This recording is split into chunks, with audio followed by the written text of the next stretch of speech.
we're not bringing people in from other industries, but we're losing people to other industries because they know we work hard and they know we're trained well. And so they approach them and give them a higher pay or no on call or whatever it may be. The answer to that, we have to have those defined career paths. We have to show people that, hey, you're not just coming over to be a maintenance tech. Like there is a career path that you can grow in this industry, and here's where it can take you. Hello, everybody, and welcome to another episode of the Multifamily Hangout. I'm your host, Adrian Danila. I want to start by thanking our sponsors for making this broadcast possible.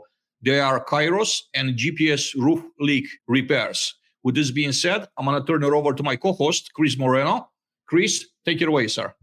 Yeah, thanks, Adrian. And really excited today. We have a very special guest. And for all of you who've come to join us live every week, it's always great to have you get to ask your questions. But especially today, we have Karen Key. Karen is phenomenal. She is based in Atlanta, Georgia, and is a division president and leads the Southeast region for Asset Living. She has been in the industry for over 20 years now and a ton of experience in new developments and lease ups, value add, repositions, and even build to rent communities all over the East Coast and the Sun Belt. So, really excited to hear today, Karen share a little bit about her time, not only at Asset Living, but, how she thinks about driving operations, working with clients and even just evaluating the potential landscape, and then how to foster engaging all of her team members across the board. Karen also has a ton of experience and accolades behind her name. She's very active with IREM. She's received some awards, so we might dive into that a little bit more on the call.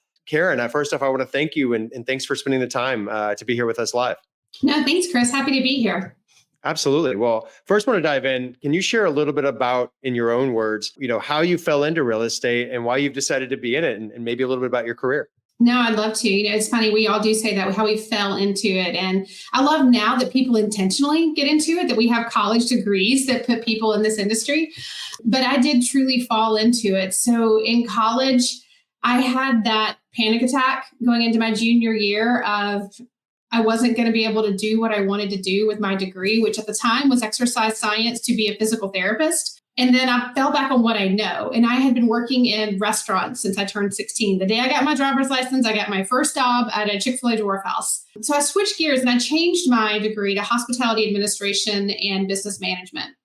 So I went the restaurant route and I loved it. I loved the fast-paced environment. I loved everything about it. But by the time I had a 2-year-old jumping on my bed at 6 a.m. and I'd gotten home at 2 or 3 from closing a restaurant, it got a little old. So about the time my son was around that 2.5-year-old age, I started really thinking about what do I want to do that's going to create a better work-life balance for me and my family and allow me to be home the times I need to be home and not have the long nights and every weekend working 15-hour shifts.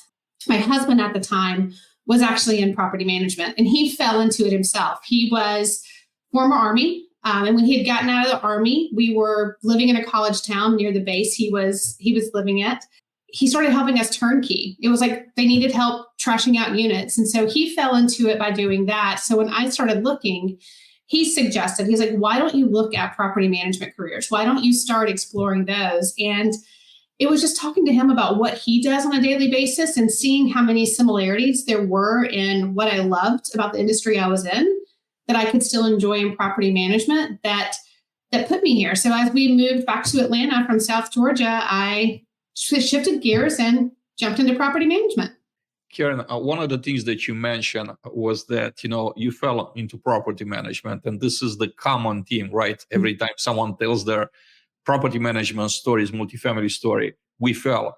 How do we change this? How do we shift the narrative from we fell to making this a conscientious decision, a choice, not by default, but by design? How do we turn as an industry into those that are going after to make them say, I choose this career because it's a real career and I know that it's going to be good for me? Adrian, you're hitting on one of my big passions. That's my mission in life is to try to help industries like this and careers like this to be more on the forefront. I think we're already headed down the right path, right? I think as an industry, we have undergone so much change, even in the 20 years that I've been a part of it. there's not the misconception that all apartments are mom and pop and it's just somebody sitting in a room signing a paper lease, but there's no skill or art behind it. Like in the past, there wasn't a lot of, I don't want to say luxury, but there wasn't a push behind the hospitality side of property management or the technology side of property management. So in the boom that we've had over the last 20 to 25 years, almost 30 years, and seeing our industry grow and seeing what communities have become and the luxuries that we can provide people, and luxuries don't necessarily have to mean the highest rent, right? It's you don't have to take care of a home. You don't have to go out and come up with a down payment. You can have somewhere to live, and it's a good place to live, and people are taking care of you. Apartment communities are everywhere now, even in the smaller towns, whereas before they just weren't prevalent. So getting that out there and helping people see what communities are today, I think is the first piece of getting people excited about our industry. The second piece is getting out in front of, okay, I'm going to say youth for lack of a better word, right? But it's teaching kids even in high school or in college that these are career paths they can go down. We're all doing it. Every big management company goes to college career fairs now. We partner with local apartment associations to get in front of the high schools and teach people about different trades, whether that's in the office or on the maintenance side, to get them excited about coming into our career. But it takes those of us who have been in the industry and who understand the industry to be that advocate. We've got to be the voice. We've got to be showcasing it. We've got to be promoting it. And the more people learn about it, the more excited they get. It's not just what can we do on site. It's not just property management. What we do offers so many avenues. We have HR, we have marketing, we have analysts, we have business development, we have construction. It truly encompasses so many different skill sets. And it's just that awareness that we have to keep being that voice and getting out there and sharing it. That's great. I love it. And I love that you're such a pioneer in terms of going after and being aggressive and sharing with others and not bottling that in. How do you balance, obviously getting out there? How do you decide on your time of when you're going to be away, when you're going to travel, balancing that work life, but maybe even sharing some of the examples of through your career of how you've traveled and how you have, maybe tried to stay. That is a tough piece, right? Especially as you advance in the careers in property management. If you get to a role where travel is expected or travel is needed, it's probably one of the toughest challenges for people to try to figure out how to navigate. It would be great to say that we can always plan our travel and travel happens on our schedule. But I mean, as you guys know, it doesn't. A lot of the times when you travel, it's because an owner is coming in town or because there's something happening in a market or it's a conference. And so you really do have to make it work for when it happens and not necessarily the times that are best for you. For me personally, early in my career, I'm not going to lie, it was tough. I mean, when you're cutting your teeth and you're on the road almost every week, it is tough. And luckily, I had that very understanding husband at home that was there for the kids when I couldn't be. And then it got to the point where he was doing the same thing in his career and we balanced it out. And, we say I live in Atlanta. And for those of you who watch this and hear, I live in Sharpsburg, Georgia. I don't live in Atlanta.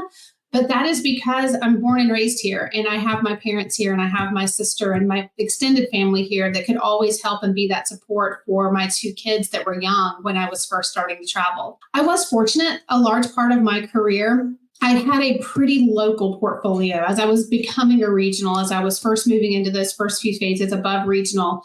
I didn't have to travel extensively. I was never on the road every week. But that was by design for me, right? Like I could have taken different jobs that might have accelerated my career on a different path, but it didn't fit what I wanted for my family. So I try to never travel more than twice a month. Some months I travel every week, but I try to keep it every other so that I can be home.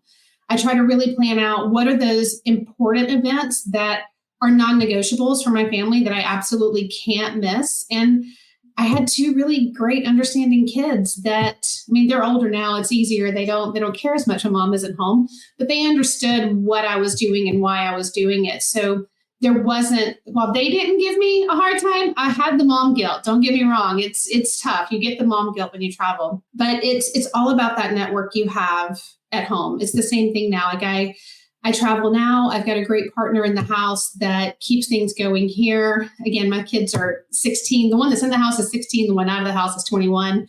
So they're not relying on me as much, but My advice to anyone going into that space and trying to figure out how to do it is figure out what it is that works for you and for your family. There's nothing wrong with being that person who can travel every week. We need those people, and some people can. There's nothing wrong with being that person who says, no, I need to find a job where I don't travel or I have no more than one overnight a month, whatever it may be. You just have to know that that might dictate what doors open for you. If you're resolute in what you want and you're okay knowing that it may keep certain opportunities from being the right opportunity for you, then stick with it, because it can all work out in the end. It did for me, and I never took that heavy travel job because I knew it wasn't what was best for me and my family. I was thinking about your career, your path, your history. I remember when you and I used to work at Greystar, right? Yes. And I remember this has been like 16, 17 years ago. From community manager to regional manager to director of real estate to president of an entire division.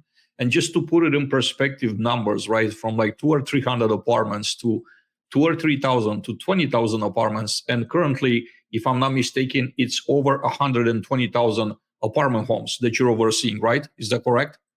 Our division is over 120. I would say directly for me, we're at about 50 because we're still merging some platforms and we have student and everything else that falls in. But yes, so take it to, let's just cap it at 50. How does one scale? What are some challenges and some lessons that you have learned from scaling? You're not the same person. You can't be operating the same at 2,000 units, 20,000 units, and 50,000 units. It's a different ballgame. It's way different. And you're right, Adrian. It's completely different. Lessons learned. Hire people that complement you, not people who are just like you. You want people who can pick up where it's not your natural strength or your natural genius zone, as Dr. Debbie would say. You need somebody who's going to be able to do the stuff well that you don't want to do or you don't want to spend your time doing. You have to learn to let go. And, that's probably the hardest thing to do for somebody who's scaling, because you know how to do it and you know how to do it well. And I think everyone, no matter if you're a leasing consultant, a community manager, or a division president, the thought always crosses your mind. It would just be easier and or faster if I did it myself. And as you continue to scale, if you want to be able to continue to grow and continue to go to the next level, you can't have that mindset. You can't do it. And when you hear yourself about to say that or about to do that, whatever that is that makes you go, okay, I have to stop. Like, I've got to stop. Who can I trust to do this for me? Who can I trust to help me with this project? And then I would say, as you do that, as you delegate, as you bring people into your circle that you can trust to get tasks done, you have to let them do it. You have to know your team. You have to know how they operate. How much detail do they need you to give on the front end? How much do they not want you to give? Let them work the process. Give them specific, clear goals. Have check-ins depending on how big the project is. But if they can get you where you need to be at the end, even though if it wasn't the exact same path you would take to get there, let them take it. It's not wrong. As you continue to scale, as you continue to move up, often you are delegating to people at a lower level than you. Yes, you may have to correct them. You may have to change their course because maybe they're looking at it from 10,000 feet. Maybe they're looking at it from 30,000 feet. And you're at 60,000. So they're missing a vital piece because it's not something that's inherent to them. Give them that information, let them change their course, and let them come back to you. The biggest piece is you've got to build your power, you've got to build your team, and then you have to empower them to let them make decisions. And, I'm curious to know, obviously you talk a lot about the culture piece, building the team, checking in with them, the human aspects. And then what about when it comes to results? Because sometimes the person who is great at a management level isn't the best vice president or leader, right? They're really good at what they were attacking of those daily things, and they were phenomenal at it. But then there was a whole different level when you become a manager of teams and people. How do you deal with that? And is that something that you have to continuously work on? It is something you continuously work on, but I love that you hit on that, Chris. I mean, making sure you have the right fit, making sure people are in the right places is crucial to the success of any organization, right? And just because someone isn't the fit for something or somewhere doesn't mean they're not a fit anywhere. And, a story that I love to tell, because it's something that happened so many times in my career, but it's a recent one.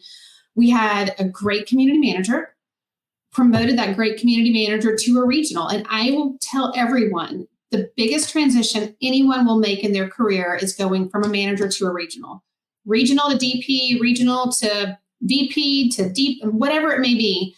Those steps are easier than that first one of going, I report to the same office every day. I have one owner. I know everything intimately to, I now have 6 to 10 properties, maybe 5 to 10 clients, and they're in multiple markets. That is the hardest transition anyone will make. We put somebody in that role, and this has happened multiple times. I actually have one in my head right now, but we put someone in that role and they weren't thriving. They weren't doing a bad job, but they weren't doing a great job. And as we were trying to coach them and figure out how to get them where they needed to be and figure out where they were struggling, like it just became evident they were not in a job that fit what they were passionate about and fit what filled their buckets. So we took this person and we transitioned them to more of a training and support role where they can go out and troubleshoot properties, help other regional managers, help us when we don't have a manager on a property. And this person will tell you, them taking a step back to that role has made them the most satisfied and happy that they have been in years because they truly feel like they are making a difference. They are doing what they love. It just made their whole life, their work-life balance, everything was better when they swallowed their pride even and said, okay, let's try something different within the same company versus just walking away because the fit wasn't right. Karen, you had an amazing career and there's just so much more in store for you. You're just getting started here. What are some great pieces of advice that you would have for someone that's moving up in the multifamily world? They're looking up to you and they're saying to themselves, I want to become like Karen one day. So the first thing I would say is have your name known and have it known for the right reasons. Anytime there's a chance to get involved in your company or outside your company with an event, a due diligence, an organization, whatever it may be to create awareness for you, it can't make your job suffer, right? Like you've got to balance it with your day job, but have people know your name and associate your name with someone who's always willing to go that extra step, to do something to be part of a larger project or to be a part of the larger industry. Because then when they need somebody, the first person they're going to think of is you. They're going to think of your name because you're always the one reaching out. Always make sure that, yes, everything that is within your control is going smoothly, and ask to do the tasks that are at the next level. What can I do to help? What can I do differently? What can I do to support you? Because then you're starting to learn that role above you even before you get there. And again, that's going to get your name known. Bigger advice as you continue to move up in your career or you're just in that role, don't be afraid to take a chance. Don't be afraid to take a risk. There's very little, all right, attorneys, don't come after me here. There's very little that you can do that can't be corrected if something goes sideways. But the best way to learn and the best way to try to find new and exciting ways to do stuff is to try and to fail. And I tell everyone, like, don't be scared to fail. As long as you learn something from it, it wasn't a complete failure, right? So you've got to take those chances. You've got to take those risks and just make sure you're learning and adapting every time you have a success or a failure. They're all a learning opportunity. 100%. I love that. You know, it's not necessarily a mistake if you learn from something from it and can move forward. I'm kind of curious as well, you know, you've got such a storied background and especially, you know, your work as president of IREM in Georgia. You received the J. Wallace Palatiu Award. And I kind of would love to hear maybe a little bit about, you know, you have all these acronyms, first off. And for those in the audience who are here, who are going to listen to this, they may never have heard of IREM. They may know AAA, they may know GAA, they may know NAA, NMHC, ULI, they may not. But IREM, can you tell us a little bit about that? And then follow-up question to that is maybe your work in IREM and how that works and transcends with other organizations. Yeah, happy to talk about IREM. IREM has been a tremendous part of my life for probably the better part of almost 15 years. One of my first mentors in the industry, and Adrian mentioned her before we got on air, and that's Kelly Steele. She was the one who pushed me to get into IREM. And you know, at the time, I had no idea what IREM is. So IREM is the Institute of Real Estate Management, is an international real estate organization. So AAA is Atlanta, GAA is Georgia. So you have all these state-based or city-based apartment associations. IREM is international, and it is all facets of real estate. So it is not just multifamily. It covers commercial, industrial, residential, conventional multifamily. It has all of them. So when Kelly first pushed me, it was to get my designation as a CPM, which is a certified property manager. I really didn't know what IREM was. I'd never heard of it. And I was like, okay, yeah, I need the designation. Let's go do it. But the more I got involved and the network that I made through IREM and the people that I got to meet and be exposed to are invaluable in my career. You know, IREM, everything they do, because it's for all facets of real estate, it hits on everything in every meeting or in every class you go to. So you're not just going and hearing what are the trends in multifamily, which we might get from the apartment association. That's great information. Do not get me wrong. I love those meetings as well. But IREM really taught me more of the holistic approach to real estate and looking at trends in commercial, trends in industrial versus trends in residential, and seeing how they all intertwine together and seeing how we can intertwine together and not just interact with apartment associations, but how can apartment associations interact with BOMA and different commercial or industrial organizations to where we're feeding information to each other, we're helping each other across the broader collective and not just working in our silos. So the more I got involved with IREM, the more I fell in love with it. And I started serving as volunteers in our committees. I started chairing committees, and then I did the path to become the president of our Georgia chapter, which was a huge honor for me. Luckily, I got postponed 1 year, and that's a good thing because I was supposed to be president in 21, but we allowed our president from 2020 to serve 2 years because, well, he served for 2020. So we decided to give him a bonus year because there was a little bit going on in the industry at the time. And so that gave me another year to prepare, but being able to be part of that organization and work with people on a national scale and even hear the international real estate, when we go to the global summit, there are people from around the world at that meeting presenting and talking. So just the way it heightened how I look at real estate and how we can impact each other is tremendous to me. And then, yes, to be a recipient of the J. Wallace Pelletier Award was invaluable to me. I was speechless. It's one of those things where I love what I do. And they say, if you love what you do, you don't work a day in your life. For me, I love what I do. And I love trying to find ways to help push us to the next level or help make our industry better, make it more relevant, make it more known.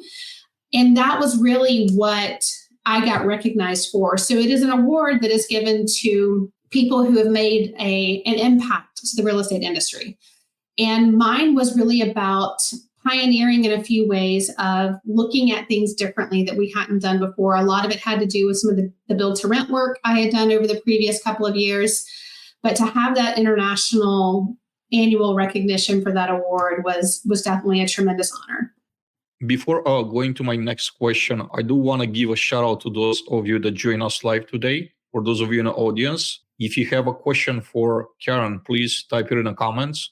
We will be monitoring the comment boxes and pull questions for Karen on your behalf. And I actually do want to take a question from the audience. It comes from Lori Trainer.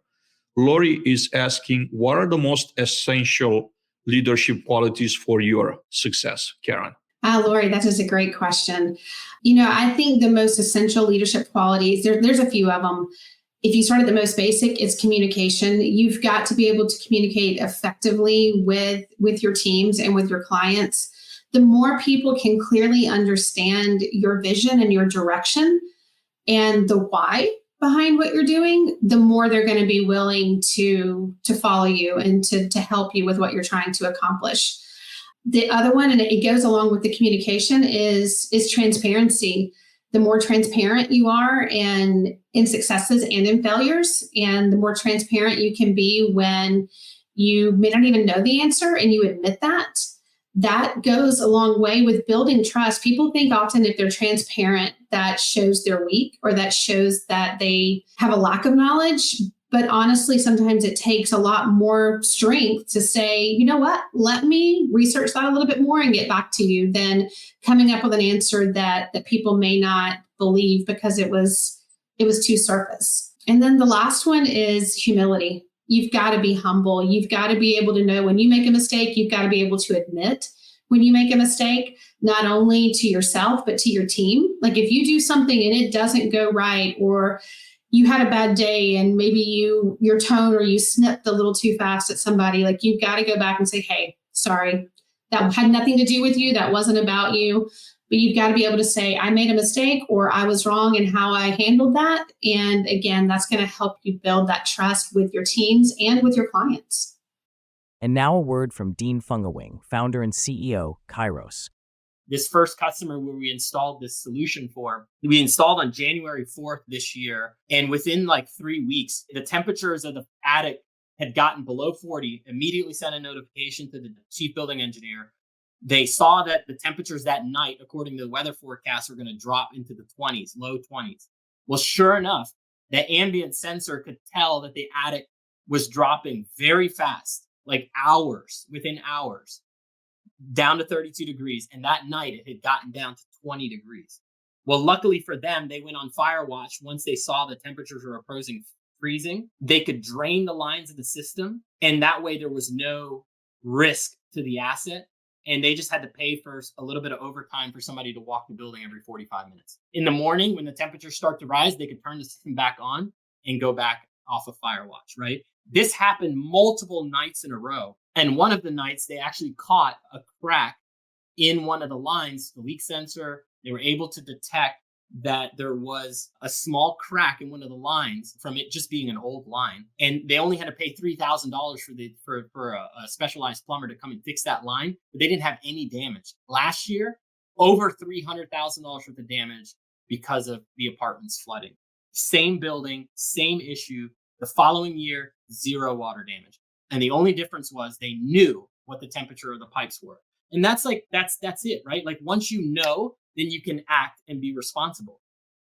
I love when we have people from the audience asking questions and diving right in. That's why we do this live. It's amazing to see all the people in the audience here who are chiming in and sharing their thoughts. So how do you think about, one of the things that I always think about is you've got these different stakeholders. Talked a lot about the folks in your organization, but how do you think a lot about the owners and then prospective clients and existing clients and even clients who maybe are moving on? Like, how do you think about and manage all of these different stakeholders that you have?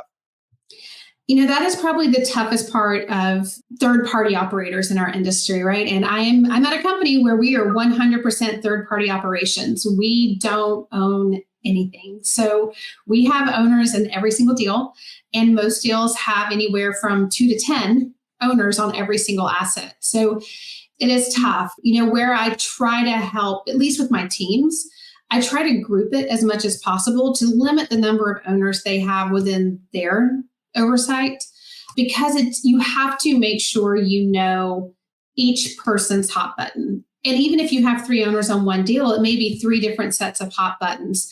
So you have to make sure you're communicating in a way that speaks to them and speaks to what they're driving. Again, I would say from my position, it starts at the lower level, right? If I can limit the number of owners that a regional has to touch or the number of regionals that an owner has to touch, I have people that can become more in tune with their ownership groups. If that level is more in tune with their ownership group and they're able to roll information back to me, then I can trust them to know what are the drivers we have to hit for this particular client, for this particular ownership group. Because if you have someone at my level trying to keep up with the 100+ clients that I have on a daily basis, there's no way. I'm never going to remember every single person's, what is their key driver? What is the key metric that means the most to them? What is their business plan on their asset number 1 out of 250 that are in the portfolio? So for me, it starts at that basic level of management, having regionals that truly understand the client's needs and the business plan that can help guide the community manager on site. And then it just rolls up through there with trying to keep my teams as connected to the clients as possible. For me, I have a list, and I talk to my vice presidents on almost daily basis, but very intentionally, at least once a week. And we go through their client list regularly. And this happened a couple of weeks ago, and I'm working through it now, where I said, hey, tell me someone that I've been in my role at this company for about 9 months. If I have not had a personal conversation with the owner at any of your properties, I want that introduction. I want to know who they are, because I want them to know they have that path to me. And then anytime my team knows that they're having a struggle with a client or a portfolio or a property, and it's on our watch list, I want that client to know that it's being watched by me as well. So I have a handful, anywhere from 10 to 15 clients that I have on a regular rotation that I'm talking to going, hey, we're still working on this. How are things going? What more do you need from us? Because that line of communication to them is vital, even though I'm not their day-to-day contact. Next, I'd like to go and talk a little bit about current challenges in 2024. One of the challenges that, I'm seeing, and I think, everybody else does see, is that certain markets, and we actually have Atlanta is probably one of them. I can think of Austin, which is, probably outside of your area, but I'm sure that, you have knowledge of that too, where the developers have overbuilt and the markets are overbuilt. So now there's a huge supply of, new product that's inundating the market, driving the rent prices down. And it's very hard for, a 10, 15-year-old asset to compete with brand new product that sometimes, offers like 2 months free of rent. I'm sure that, you probably have under your, management both the new product and also the 10, 15, 20-year-old product. Could you share some of the things that older assets in this type of markets like Atlanta, what are some things that they do to overcome those challenges, right? That type of competition, because, they still got to make pro forma, they still got to make their money, they still got to stay, let's say 95 occupied. There's a lot. Yeah, no, it's definitely a huge challenge out there across a lot of markets, right? We hit the supply boom, and it's not to say that there's not enough to absorb the supply that's out there, but it is a lot more challenging right now. We've shifted from 2 years ago, for the past almost 10 years, you could lease apartments without trying. People would come in and they would lease. Now we have to try. We're back to where you and I started not long ago, Adrian, when we first met. There is a ceiling to a degree for those older assets, right? Because if the new product is at a certain rent level, you're not going to be able to be at the same level, and you're not going to be able to go above it, even if that's where your current residents are. So there are times that we're seeing some lease ups truly suppress a market beyond anyone's control. In those cases, there's definitely still stuff you can do, but it's going to be limited. So I would say the biggest piece is we as operators have to know what is driving that rent suppression, whether it's we truly can't pass it, or are we lower than we have to be because we're not competing relevantly enough? If you're doing everything you can do, my biggest advice to you is you have to get all the facts. You have to arm yourself with all the information. What is happening in the market? Who is driving the market? Why is the market where it is? To help ownership groups understand that it's not the on-site operations driving it, and help you come up with the plan or approve your plan to get the occupancy, because it may be that you have to drop your rents. Unfortunately, that's what we're seeing in a lot of markets right now. On the flip side of that, if there is still that gap between where you're sitting and where that Class A lease up is, the biggest piece I can say is it's the basics. It's getting back to, what does your drive up curb appeal look like? What does your digital curb appeal look like? And what is the customer service experience someone gets when they walk through your door? I've said this my entire career. We all have 4 walls, and we all have a bathroom and a kitchen, but it is the teams, and it's that feeling that you get when you walk into a community that will really make the difference. It's what people are going to remember when they walk away. There was a statistic that came out this past week through one of the ILS providers that says they are seeing a trend of where people are only visiting, I think it was 60-something% visit or send an inquiry to one community after they research online. So you've got to have that digital curb appeal now more than ever. You've got to make sure when they drive by your property, regardless of what time of day or night it is, it shows well. It's these basic things that we can do to make ourselves remain relevant and make ourselves compete with the high-end stuff. Yes, you're going to be limited by ownership, and how can you enhance your units? How can you enhance your amenities? There's always ways to make recommendations that are more cost effective than others if you don't have that capital to influx into the community. But it's what is hot in your market. In Atlanta, for a while, it was the simplest thing. If you had a dog park, now had a dog wash, and some of the older communities didn't have those things, and those are not expensive amenities. If you, change out your hardware in your kitchen from satin to black, it's different things like that that can start to make it feel different than when you first walk in.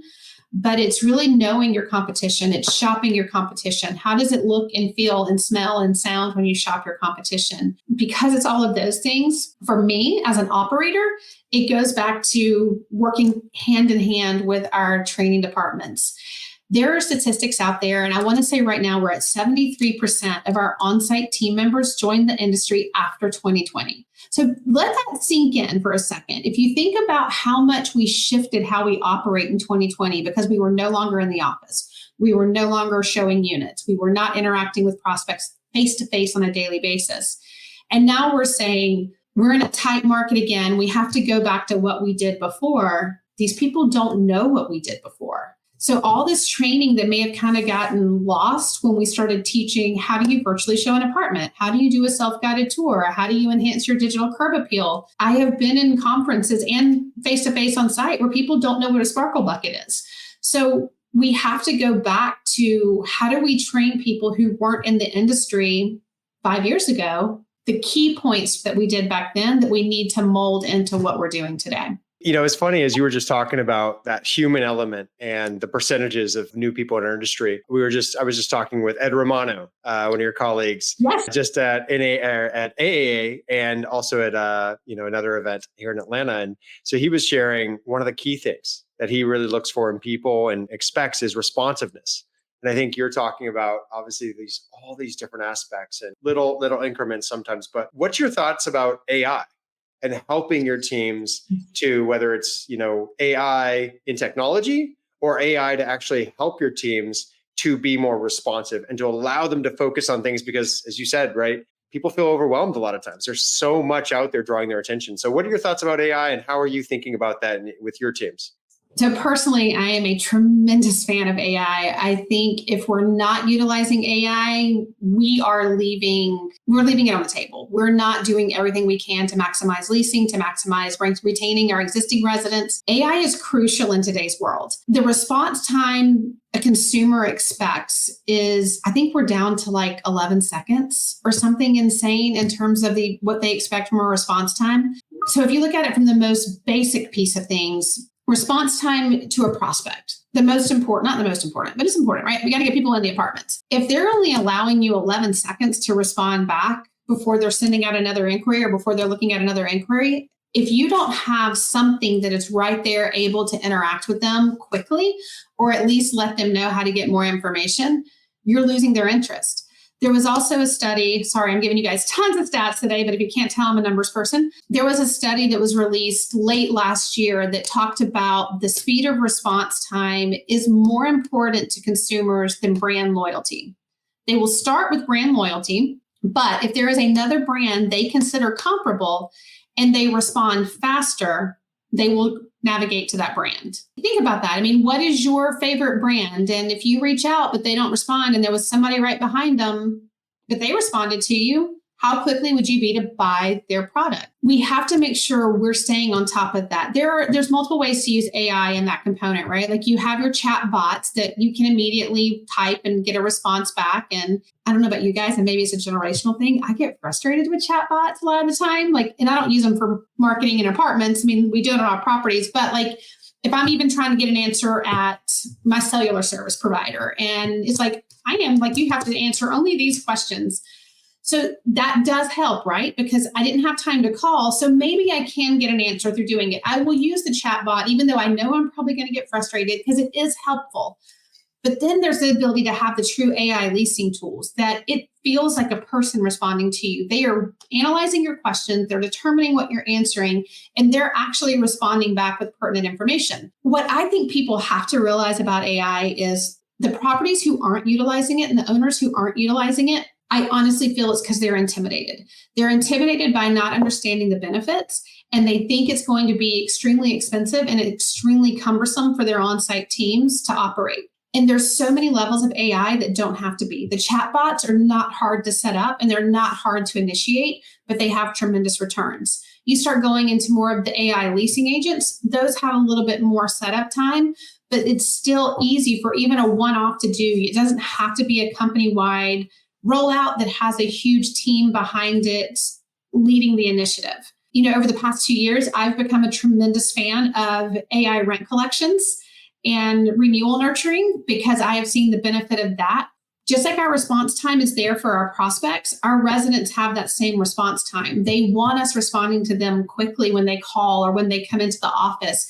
And if we can free up our on-site teams to spend their time and attention nurturing the existing residents or the prospects that have already contacted and are now walking through the door, we're now maximizing our efforts. I don't condone AI as a way to replace human capital.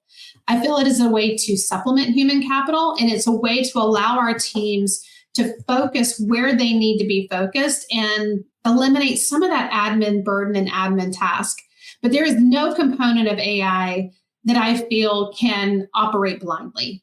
The ones who operate blindly, you feel it. You have to have a human monitoring the portal, knowing when to step in, knowing when to pick it up. But it does allow them to truly focus on things that have proven to translate into higher retention, higher rents, better satisfaction surveys, the things that we feel are so important. Briefly on the maintenance side, AI and maintenance is crucial. I mean, people think of smart home technology as just being a way to drive a benefit to your resident base, but the ability of smart home technology to proactively warn our maintenance teams before something breaks, proactively tell you the humidity reading is too high in a home or this compressor is running too many hours a day. And now we can replace versus repair. You're saving yourself money. You're saving time on your service team from now not getting called out at 8 o'clock at night because the compressor died at night, or we didn't find out until the resident came home. And again, your rent and your customer satisfaction go up because now you're calling your resident and saying, hey, we're seeing there's some issues going on with your HVAC. We're going to send a tech out to take a look. Just wanted to let you know we'll be in your home. You have now anticipated their needs, and they're not going to forget that. One of the numbers that you mentioned earlier, I believe you said 60 to 70% of our employees at the site level are employees that haven't worked in the industry before 2020. Did I get this right? Did I remember right? Okay.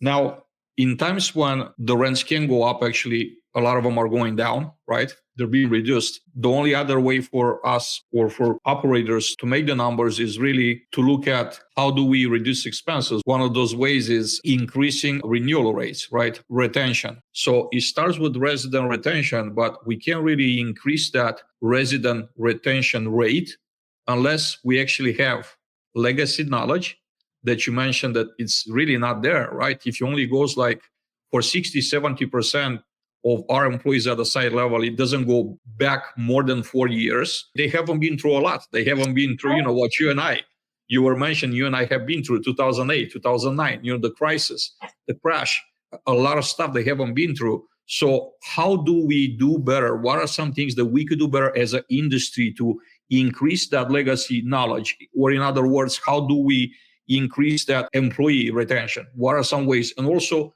attracting people that otherwise go to other industries, they find them more appealing.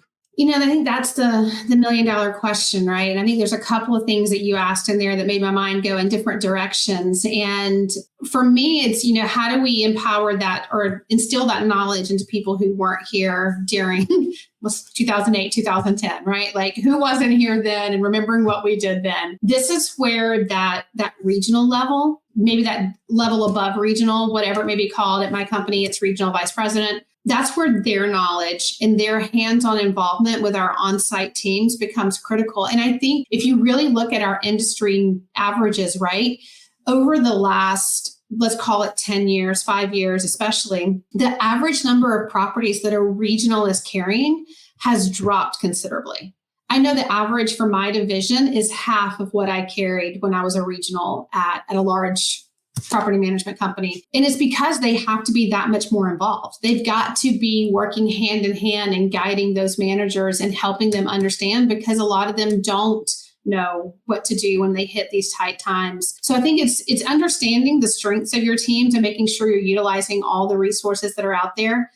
You also asked about how do we create that employee engagement and how do we keep them and how do we attract the top talent? And I think this kind of goes back to the same things that I've hit on, at least in my opinion. I think culture is one of the biggest things we have to focus on as leaders, especially as a leader at my level. That is one of my top initiatives. And that was a number one initiative. When I interviewed for this position at Asset Living, the number one thing Ryan McGrath said to me was, I need you to help me build the culture back out in Atlanta, because that is where it starts. Because an employee that is more engaged is going to be more effective. They're going to be better for their teams, they're going to be better for their clients. So it's creating that culture. And to do that, it goes back to the same thing that I think Lori asked me. You have to be clear in your communication. You have to be approachable. You have to be humble. You have to listen to your teams and then act on what they told you. You can't just ask them questions and then not act on it. But it's doing those things that help build that employee engagement and help them understand, because the most engaged employees are the ones who feel like they make a difference. It doesn't matter what people say their biggest driver is. If you feel like you make a difference somewhere, you are more engaged and you're more prone to stay. You have to understand what makes people feel like they're making a difference, or what makes people feel like at the end of the day, they're valued. And it's understanding that to promote the employee engagement, to get that employee retention. The last piece you hit on was getting people from other industries. And I think that's one that we're still focused on, right? It's actually a talking point at another conference I have coming up in September. It's specifically geared at maintenance, and it's how do we attract people from other industries over to ours and keep other industries from poaching ours, because I feel like that's our biggest gap right now.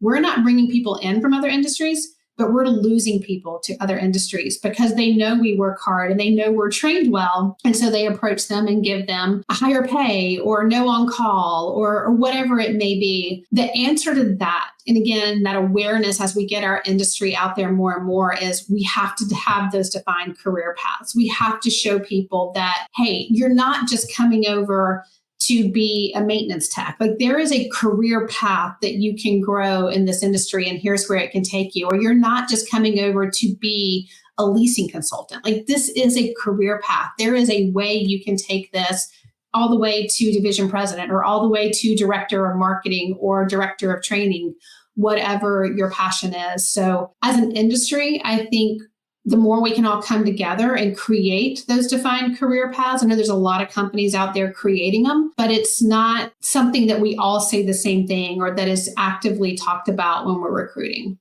Yeah. And I think so much around the recruiting piece, like you talked about, being really specialized, specific, making sure people have a clear path, mentorship, and being there for other people. I'm kind of curious, thinking about the most influential people in your life, whether it was someone at a company or maybe a personal person, in your family. I mean, I want to give you an opportunity to, at the end here, to kind of name any people that stand out to you, why those people were so monumental in your career. There's definitely a lot. I am a person who has been blessed with some tremendous mentors inside and outside of the industry. And I mean, you hit on it, Chris. If I could give anybody advice, is have a mentor. Everyone needs a mentor. It doesn't matter what level you're at. My biggest advice on finding a mentor is it doesn't have to be someone at your company. So many people think that a mentor means it's somebody at a higher level within your own company, but often some of the best mentors are outside of the industry or definitely outside of your company, because they can offer clear perspective. You're not doing anything wrong. You're not talking badly about your company. If you have a mentor outside of your company, you're truly just building yourself. My favorite ones that are always near and dear to my heart, and Adrian hit on one before we even started today. So, he mentioned we were at Greystar together, and that was a huge step for me. And in terms of the team I got to work with there, and majority of my portfolio was dedicated to GIG, the Greystar Investment Group. So working closely with Kelly Steele, Jeff Kalupek, Chris Riley. I joke around with Chris all the time because that's probably the one I talk to on a most regular basis, and tell him that I am who I am because of him. And it was because he was my asset manager. And Chris was a tough asset manager. Chris still is a tough asset manager for those of you that know him. And I love him with all my heart. But I would never say anything to Chris that I had not worked through in my head going, what are the next 5 questions Chris is going to ask me if I say this? And so I attribute a lot of my forward thinking process to Chris and the GIG team and how they trained my mindset there and taught me that true ownership mentality, because they owned the deals that we were managing for them. And then, while I was at Greystar, that was when I first had the opportunity to get to know and work with Tracy Bowers. And the doors that were opened for me working with her while at Matrix and Rangewater, being at that company while we started, I think I started when we were right at 6,000 units. And when I left, we were over 80,000. I had the luxury of wearing so many different hats and getting exposed to so many different facets of the industry and of the business that it truly helped me see all sides and see what it means to run a business. So the time that I spent working under her and learning her leadership style, I'm very data. You've gotten that from me. You've heard a lot of percentages today. I'm very data driven. I've always said I was big on people and teams and building my teams. And then I meet Tracy Bowers, and no one handles people the way Tracy does. I mean, she can remember everyone's name, everyone's kids' names, everyone's birthday. Like, that is just her gift. So again, that was another one where, Chris, I had that analytical next five questions. What is he going to ask me if I say this one sentence? When it comes to the people side of the business, Tracy really taught me to slow down. And we talked about finding people that are a right fit, right? Like, don't just cut someone loose because it's not working in their current role, or don't just cut someone loose because they're showing up late. Like, stop, go have a conversation. Why is it not a fit? Why are they showing up late? Because we never know what's going on in someone else's life. And that's probably one of the most invaluable things that she really instilled in me and taught me, was to take that pause whenever there's people involved and not have a knee-jerk reaction. And then outside of my direct supervisors, I mean, Dr. Debbie Phillips, for those of you who know her, has been an invaluable resource to me over the years, especially guiding me through IREM. And then I'm fortunate to the company I've gone to work for now. One of the things that attracted me to them the most is our chief team, our leadership team. They all came from outside the industry. So we all talk about a lot of times how multifamily is behind in technology or behind in how we look at things. And so now I have the ability to work with this entire leadership team that came from the consulting world, or our CFO came from Amazon, and all these different fields. My direct supervisor is an aerospace engineer. So seeing how their mind works and how they approach problems, it's just taking everything I've done in the past to a whole new level, that I'm excited about this new group of collaborators and potential mentors that I get to work with. One of the things that I think about a lot lately is that we're on for a limited period of time. Some will argue for a short period of time. So that brings the legacy question. How would you like to be remembered? What would you like your legacy to be? That is a tough one. If you think the first half of that is like, how do you want to be remembered? I want to be remembered more so in how I treated people. They can say that people are going to remember how you made them feel over what you did a million times over. That's probably the biggest thing for me, is I want to be remembered as someone who was there, whether it was for my team or for my clients. I was always a champion for them, but at the same time could get the results for them, that I was honest. And regardless if it was a tough message to deliver, I was always delivering the right message so that people knew what we were truly facing. In terms of the industry as a whole, I don't know that there's one particular thing that stands out to me as like, I want to be remembered for X, but I want to be remembered as a true, like a trailblazer or a pioneer, someone who never got comfortable with just the status quo, somebody who didn't do things just because that's the way we were always done, but was open to new ideas of how to do things better or how to change things up, because we're at a point where it's the first time ever we have 4 generations in the workforce. And if we're not listening to all 4 generations on what's working and what's not working, then we're doing ourselves a disservice. So that's more where I'm at. I want to be remembered as someone who wasn't scared to take that chance or wasn't scared to do something differently, and people knew they could bring those ideas to me for help. This one's from the audience. Angie asking, what are your go-to resources or books? And this is what I'm always curious about, is on reading, and kind of curious, whether it's books, podcasts, what are you leaning on for inspiration right now? So I definitely am an audiobook and a podcast person for the most part. I love reading and I love audiobooks. I do drive about an hour and 45 minutes each way to my office. So audiobooks definitely get me through my commute. I could list a million books that I lean on, I think, every day after reading them. And I've read them multiple times, from Atomic Habits to, oh my gosh, I'm blanking. Make Your Bed is one of my favorite simple reads. The one has had the most impact on me this year. I started out in January and I wanted to make sure I was reading 1 to 2 books a month. And it was the very first one I picked up. It was an audiobook I'd had in my library for a long time, and it just never started it. And that is Green Lights by Matthew McConaughey. It is not necessarily supposed to be like an industry or an inspiration. Well, I guess it is an inspiration book. One, I recommend if you read Green Lights, listen to it because Matthew McConaughey reads it and things will get lost if you're not hearing it in his voice. It is an hysterical book.